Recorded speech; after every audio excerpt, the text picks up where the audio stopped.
Hello everyone, स्वागत है आप सभी का आपके अपने YouTube channel study with Sonal में। तो कैसे हैं आप लोग।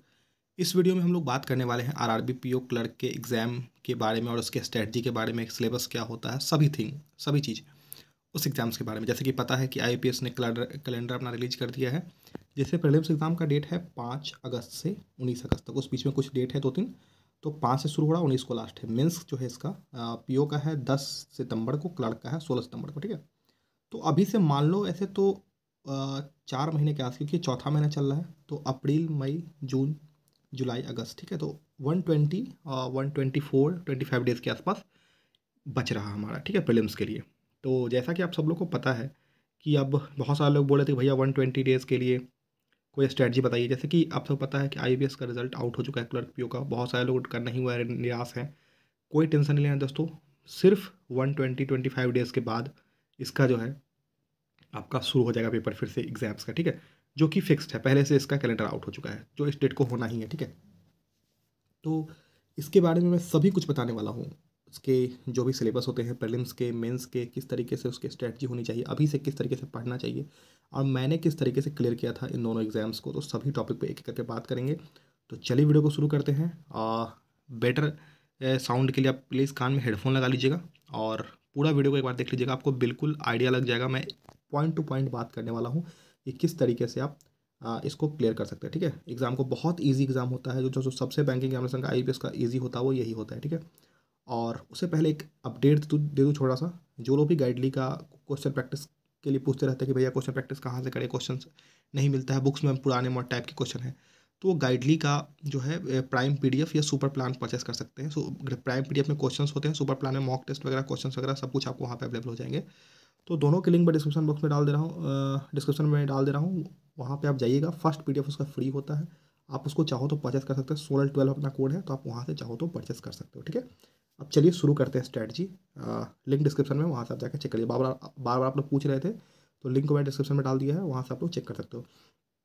तो चलो शुरू करते हैं। सबसे पहले आप लोग को पता है कि प्रीलिम्स एग्जामिनेशन में इसका क्वांट और रीजनिंग ही आता है, सिर्फ 40-40 मार्क्स का होता है। तो वो प्रीलिम्स में क्वांट और रीजनिंग होता है। तो मैं प्रीलिम्स और मेंस दोनों को लेकर चलूँगा, क्योंकि अभी जो टाइम है आपका उसमें प्रीलिम्स और मेंस दोनों को आपको करना चाहिए। सबसे पहले बात कर ले अपने क्वांट सेक्शन की।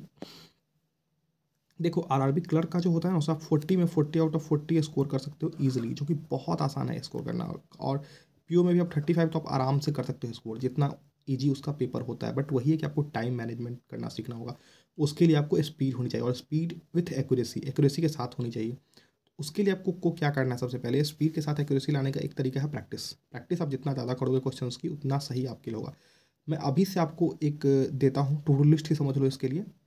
कि आपको 25 सिंप्लीफिकेशन और अप्रॉक्सीमेशन के क्वेश्चन को डेली सॉल्व करना है, ठीक है। 25 सिंप्लीफिकेशन अप्रॉक्सीमेशन क्वेश्चन को डेली सॉल्व करना है। 10 कम से कम क्वाड्रेटिक के क्वेश्चन को डेली सॉल्व करना है। 5 missing number series, 5 wrong number series का आपको डेली सॉल्व करना है, ठीक है। और एटलीस्ट 5 क्वेश्चन प्रीलिम्स लेवल के डीआई का सॉल्व करिए, और 3 ही मैं बोल रहा हूँ मेंस का सॉल्व करिए, अर्थमेटिक बेस्ट जो डीआई होते हैं उसको सॉल्व करिए, ठीक है। और अर्थमेटिक के हर एक चैप्टर, जैसे जो मोस्ट इंपॉर्टेंट बता दो, percentage, ratio proportion, mixture allegation, average, SICI, time and work, इस हर एक टॉपिक के 5-5 क्वेश्चन को डेली सॉल्व करिए। कहाँ सॉल्व करना है बता दिया, गाइडली का बंडल PDF कोर्स जिन लोगों के पास है, बहुत सारे लोगों के पास है, तो वहाँ सॉल्व करिए। जो लोग पास नहीं हो परचेस कर सकते हैं। 16-12 अपना कोड है, लिंक डिस्क्रिप्शन में, तो वहाँ से चाहो तो परचेस कर सकते हो, ठीक है। तो या आपके पास कोई और सोर्स हो तो वहाँ से भी आप सॉल्व कर सकते हो, ठीक है। कोई ज़रूरत नहीं है भैया, बट आपके पास कोई और सोर्स है, कहीं और से आप करते हो सॉल्व, तो वहीं से करो। बाकी इतना क्वेश्चंस आपको सॉल्व करने हैं क्वांट में। इससे क्या होगा, प्रीलिम्स का तो आपको हो ही रहा है, स्पीड आपका बनेगा ही। 25 क्वेश्चन, 10 क्वेश्चन, 5-5 क्वेश्चन, और ऐसे करोगे जैसे जैसे मैंने बताया है। एक बार नोट करते जाइए आप लोग साथ साथ में, ठीक है। उसको प्रैक्टिस करिए, प्रीलिम्स के साथ साथ मेंस का भी आपका प्रैक्टिस हो जाएगा, तो वो आपका मोर देन इनफ है। आप इतना ही सिर्फ कर लो। इतना आपको लग रहा हो कम है, बट ये बहुत ज़्यादा, जब आप करोगे तब पता चलेगा ना। कर लो, आपको प्रीलिम्स और मेंस दोनों के लिए काफ़ी फायदेमंद होने वाला है। ये मैं टू द पॉइंट बात करने वाला हूँ, ज़्यादा घुमा फिरा के नहीं कि ऐसे कर लो वैसे कर लो, ये इतना पढ़ लो उतना पढ़, नहीं। इतना ही करो और आप रिजल्ट देखना खुद ही, आपको मॉक में आपका स्कोर शो होने, मतलब आपको इम्प्रूवमेंट दिखेगा इसका, ठीक है। अब बात कर ले रीजनिंग सेक्शन की। तो रीजनिंग सेक्शन ऐसा है कि इसमें आपको प्रीलिम्स हो या मेंस हो, दोनों में आप 40 आउट ऑफ 40 आराम से स्कोर कर सकते हो, इसमें कोई बड़ी बात नहीं है। आप नहीं तो 35 तो आप कर ही सकते हो, इसमें ऐसा कोई ऐसा दिक्कत नहीं, ठीक है। पीओ में क्लर्क में तो आपको 40 में 40 करना ही होगा, क्योंकि क्लर्क का कट ऑफ बहुत हाई जाता है, किसी किसी स्टेट का तो 78 75 ऐसे कट ऑफ जाता है। तो जो हिंदी बेल्ट वाले स्टेट हैं जैसे हरियाणा, बिहार, यूपी, राजस्थान, दिल्ली, ये सब का कट ऑफ बहुत हाई जाता है क्लर्क में। क्लर्क की बात मैं कर रहा हूँ। पीओ में भी अराउंड 70 65 टू 70 के आसपास स्कोर कट ऑफ जाते हैं, ठीक है। तो आपको, मैं जनरल की बात कर रहा हूँ, ठीक है। तो इस आपको ये टारगेट चलना है कि 40 आउट ऑफ 40 रीजनिंग में करना है, चाहे पीओ हो या क्लर्क हो, आपका टारगेट वही होना चाहिए, ठीक है। मैंने आरआरबी क्लर्क में 80 आउट ऑफ 80 स्कोर किया था। आप सब लोग यदि चाहो तो मेरे प्रीवियस स्कोर जाके चेक कर सकते हो कि मैंने किस तरीके से स्कोर किया। मैंने पूरी स्ट्रेटजी पे ही बात की है, बट अभी मैं अभी से बता रहा हूँ 120 डेज़ के लिए आपको कैसे क्या करना है। सबसे पहले आपको क्या करना है, रीजनिंग में जितने भी मिसलेनियस के टॉपिक हैं, ठीक है, जितने भी मिसलेनियस के टॉपिक हैं, जैसे इनइक्वालिटी हो गया, सिलोजिज्म हो गया, कोडिंग डिकोडिंग हो गया, अल्फा न्यूमेरिक सीरीज हो गया, अल्फाबेट टेस्ट हो गया, जितने भी हैं सभी से 5-5 क्वेश्चन डेली सॉल्व। जितने चैप्टर हैं मिसलेनियस में 5-5 क्वेश्चन अभी से डेली लगाना शुरू कर दो। ये बहुत इंपॉर्टेंट है, मैं जो बता रहा हूँ वो करो आप। और पजल सिटिंग अरेंजमेंट के प्रीलिम्स के 5 पजल सॉल्व करो डेली। मेंस के फिर से वही बता रहा हूँ, 3 पजल को डेली सॉल्व करो। इतना आप डेली करो। हो सके मेंस में कॉन्सेप्ट में दिक्कत हो तो फटाफट से वीडियो देख के उसको क्लियर कर लो, ये बहुत इंपॉर्टेंट है, ठीक है। तो आप फटाफट से उसको वीडियो देख के मेंस का क्लियर कर लेना, उसके बाद प्रैक्टिस को शुरू कर देना। इस बीच में बिल्कुल भी आपको टाइम वेस्ट नहीं करना है। क्वेश्चन कहाँ से प्रैक्टिस करना है मैंने आपको पहले भी बता रखा है, लिंक है डिस्क्रिप्शन में दिया हो, वहाँ से आप जाके चेक कर सकते हो। तो इतना आपको डेली सॉल्व करना है। मिसलेनियस के हर एक टॉपिक से 5-5 क्वेश्चन। पजल में क्या करना है, प्रीलिम्स लेवल के 5 पजल डेली, मेंस लेवल के 3 पजल को डेली, इसको डेली सॉल्व करना है। जो मैंने क्वांट का ही बताया, रीजनिंग का ही बताया, इस सबको डेली सॉल्व करना है। मतलब डेली एक तरह से आपको ये रूटीन में होना चाहिए। आप डेली टू डू लिस्ट बनाओ, मॉर्निंग में उठो, टू डू लिस्ट बनाओ, और ये सोचो कि आज हमको इतने क्वेश्चन को सॉल्व करके ही छोड़ना है, ठीक है। तो ही जाके आप, और इतना यदि करते हो तो आपको अपने आप उसका फ़ायदा दिखेगा बाद में, जो कि आपको बहुत फ़ायदेमंद होगा आगे जाके। तो वो तो मैंने क्वांट रीजनिंग बता दिया जो प्रीलिम्स में आता है, ठीक है। अब ये मेंस में आएगा आपका 2 पेपर, इंग्लिश या हिंदी। अब एक एडवाइस, जो लोग अदर बैंक एग्जामिनेशन की भी तैयारी करते हैं उनको मैं सजेस्ट करूँगा इंग्लिश ही दो, क्योंकि आप इंग्लिश ऑलरेडी पढ़ रहे हो। जो लोग अदर हिंदी मीडियम बोर्ड से हैं या ऐसे कुछ है जिनका इंग्लिश स्ट्रॉन्ग नहीं है, अभी भी अच्छे स्कोर नहीं पा पाते, उनको लगता है कि हिंदी में वो अच्छा स्कोर कर लेंगे, तो वो हिंदी ऑप्ट कर सकते हैं। बट ये बात ध्यान रखिए, इसका हिंदी भी टफ आता है। तो आप ये मत सोचना कि हिंदी इसका बहुत ईजी आएगा जो आप कर लोगे। हाँ, जिनका हिंदी अच्छा है वो बिल्कुल कर सकते हैं। हिंदी ग्रामर पे जैसा कंट्रोल है, हिंदी में जो भी क्या बोलते हैं, पर्यायवाची शब्द, विलोन और समानार्थक शब्द, ये सब जिसको आता है तो वो लोग आराम से इसको क्लियर कर सकते हैं हिंदी लेकर ही। बहुत सारे लोग हिंदी लेकर अच्छे स्कोर करते हैं। बाकी मेरा सजेशन ये रहेगा, जो एसबीआई पीओ और आईपीएस पीओ के लिए कर रहे हैं तो उनको इंग्लिश ही लेना चाहिए यहाँ पर, जो कि ज़्यादा फायदेमंद होने वाला है, ठीक है। तो आप इंग्लिश यहाँ पे ले सकते हो। एक और अपडेट ये है कि इसको करना कैसे है। तो इंग्लिश में पहले मैं इंग्लिश की बता दूँ, उसके बाद हिंदी की भी मैं बता दूँ। इंग्लिश के लिए आप किसी भी एजुकेटर की ग्रामर की वीडियो एक देख लो। मैं निमिषा मैम की वीडियो मैंने देखा था, तो आप उसकी आरबीआई वाला एक वीडियो था अनअकैडमी प्लस पे, तो वहाँ पे देख सकते हो। बाकी किसी भी टीचर की ग्रामर की वीडियो देखिए, बेसिक कॉन्सेप्ट क्लियर कर लो। डेली न्यूज़पेपर के एडिटोरियल को खुद से पढ़ने की कोशिश करिए, बहुत इंपॉर्टेंट है। न्यूज़पेपर के एडिटोरियल को खुद से पढ़िए डेली, ये कर लीजिए। और जो इसके क्वेश्चंस होते हैं मॉक के, वो डेली सॉल्व करिए, हर एक टाइप के क्वेश्चंस को। जैसे कि आप फिलर्स कर सकते हैं, पैसेज को सॉल्व कर सकते हैं। पैसेज सॉल्व करने से आपका जो स्पीड आएगा तो जल्दी एग्जाम में कर सकते हो, ठीक है। जितने भी इंग्लिश का टॉपिक है उसको डेली सॉल्व करिए। हिंदी में क्या करना है, हिंदी में आपको हिंदी व्याकरण का एक बुक आता है, वो ले लेना है, व्याकरण पढ़ लेना है। या कोई भी हिंदी के टीचर, सचिन अरोड़ा करके कुछ ऐसे टीचर हैं यूट्यूब पे, तो आप उनसे भी क्लासेस ले सकते हैं हिंदी की। वो हिंदी ही पढ़ाते हैं आरआरबी के लिए, तो आप हिंदी की क्लासेस उनसे कर सकते हैं, जो कि बहुत फ़ायदेमंद होगा आपका। और हिंदी के जो मॉक के क्वेश्चन है उसको आप डेली लगाना शुरू करिए, ठीक है। तो इस तरीके से आप हिंदी इंग्लिश की कर सकते हैं। इंग्लिश की मैंने वैसे फुल स्ट्रेटजी इंग्लिश की बनाई हुई है, तो आप उसको भी एक बार देख लीजिएगा स्ट्रेटजी में वाले प्लेलिस्ट में जाके, वहाँ पर पूरी स्ट्रेटजी बताई हुई है जब मैंने क्लियर किया था एग्जाम को। तो आप उसको एक बार पूरा जरूर देख लीजिएगा, जिससे आपको बहुत फ़ायदे होने वाले इंग्लिश में, ठीक है। और हिंदी मीडियम वाले स्टूडेंट के लिए भी मैंने बता दिया, किसी टीचर को फॉलो कर लीजिए वहाँ से, यूट्यूब पे या जहाँ कहीं से भी करना हो, और वहाँ से आप आराम से इसका कर सकते हैं। हिंदी का क्लियर कर लीजिए। बाकी हिंदी मीडियम वाले स्टूडेंट का हिंदी वैसे अच्छा ही होता है, तो आप वहाँ से थोड़ा सा रिवीजन कर लीजिए और वो काफ़ी है। इतने के बाद आपको करना क्या है, तो अब है हमारा जीए, जो कि बहुत इंपॉर्टेंट सेक्शन है, जीए।